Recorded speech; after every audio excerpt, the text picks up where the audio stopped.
નમસ્કાર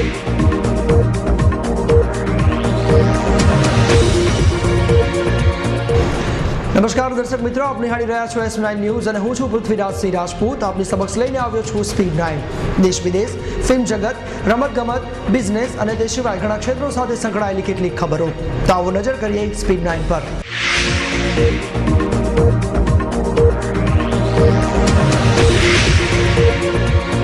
સાંસદો ધારાસભ્યો દોષિત ઠરતા જ ગેરલાયક ઠરશે. સુપ્રીમ કોર્ટનો સીમાચિહ્નરૂપ ચુકાદો. ચૂંટણી સંબંધી કાયદાની જોગવાઈ રદ કરી. અમદાવાદમાં રથયાત્રા રંગેચંગે સંપન્ન.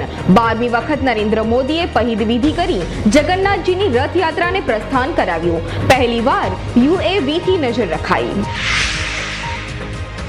પુરીમાં ભગવાન જગન્નાથની જગવિખ્યાત રથયાત્રા હર્ષોલ્લાસ સાથે સંપન્ન. 10 લાખ ભક્તો ઉમટ્યા. ट्विटर पर इंडियन मुजाहिदीन ने धमकी, हमारा अगला टारगेट मुंबई है, रोक सको तो रोक लो, 7 दिन बाकी है. ट्विटर पर संदेशाना पगले मुंबईમાં સલામતી ચુસ્ત. 3 ધામોની યાત્રા 30મી સપ્ટેમ્બર સુધીમાં ફરી શરૂ થશે. બદ્રીનાથ, ગંગોત્રી અને યમનોત્રીના નુકસાન પામેલા માર્ગો 30મી સપ્ટેમ્બર સુધીમાં દુરસ્ત કરી દેવાશે. ચીનમાં ભારે વરસાદથી ભૂસ્ખલન, 40ના મોત. ઝોંગઝિંગ ટાઉનમાં ભૂસ્ખલનનો બનાવ બન્યો. કાંદાના ભાવ ફરી આસમાને, નવો પાક આવતા મહિનાની વાર. ઓછા વરસાદથી ડુંગળીની ખેતી કરતા વિસ્તારોમાં ઘટાડો. જ્વેલર્સો સોનાની લગડીઓ અને સિક્કા ગ્રાહકોને વેચવાનું બંધ કરશે. દેશની ચાલુ ખાતાની ખાદ્ય ઘટાડવા સરકારને સાથ આપવા ઝવેરી સંગઠનોનો નિર્ણય. વિજેતા લોટરી ટિકિટ વેચવા બદલ અમેરિકામાં ગેરી પટેલને $1 લાખ મળશે. ગેરી આ રકમ તેના 3 કર્મચારીઓને બોનસ તરીકે આપશે. ત્રિકોણીય જંગમાં શ્રીલંકાને 81 રને હરાવી ભારત ફાઇનલમાં. Man of the match Bhubaneswar Kumar. 6 ઓવરમાં માત્ર 8 રન આપી 4 વિકેટ. ભારત શ્રીલંકા વચ્ચે આજે ત્રિકોણીય જંગની ફાઇનલ. આજે ભારતને વધુ એક વનડે ટાઇટલ જીતવાની તક. ધોની કદાચ રમે તેવી શક્યતા.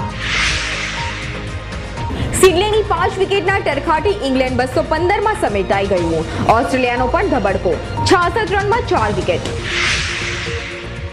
કેરેબિયન ભૂમિ પર કુમારનો નવો વિક્રમ. 6 ઓવરમાં માત્ર 8 રન આપીને 4 વિકેટ લઈ કેરેબિયન જમીન પર ભારતીય બોલરનો સર્વશ્રેષ્ઠ પ્રદર્શનનો નવો વિક્રમ. યુવરાજસિંહ, ઝહીર ખાન ફ્રાન્સમાં પરસેવો પાડી રહ્યા છે. વિશ્વકપમાં હીરો બનેલા આ બંને ખેલાડીઓએ ટીમ એટોટેટ નામના ખાનગી પ્રશિક્ષકને રોક્યો છે. સાનિયાના ટેનિસ રેકેટની હરાજીની રકમ પેટાને દાન કરાશે. સાનિયાએ પોતાના હસ્તાક્ષરવાળું racket people for athletic treatment of એનિમલ્સને લીલામી માટે આપ્યું. ભારતના દક્ષિણ આફ્રિકા ક્રિકેટ પ્રવાસ કાર્યક્રમમાં ફેરફાર થઈ શકે છે. BCCIના વચગાળાના અધ્યક્ષ જગમોહન ડાલમિયાએ શક્યતા વ્યક્ત કરી. અંડર-19માં ભારતે ન્યુઝીલેન્ડને હરાવ્યું. 12મી જુલાઈએ ખિતાબી મુકાબલામાં ઓસ્ટ્રેલિયા સામે ટકરાશે.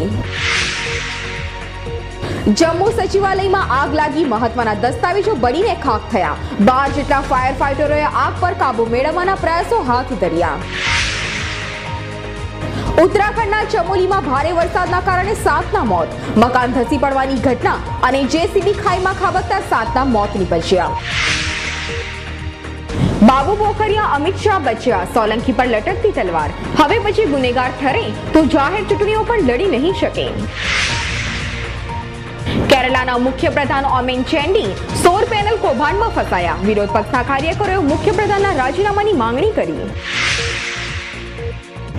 સોનિયાએ ખાદ્ય સુરક્ષા યોજના અંગે મુખ્યપ્રધાનોની બેઠક બોલાવી. 13 જુલાઈએ ખાદ્ય સુરક્ષા યોજનાના અમલની વ્યૂહરચના ઘડવામાં આવશે.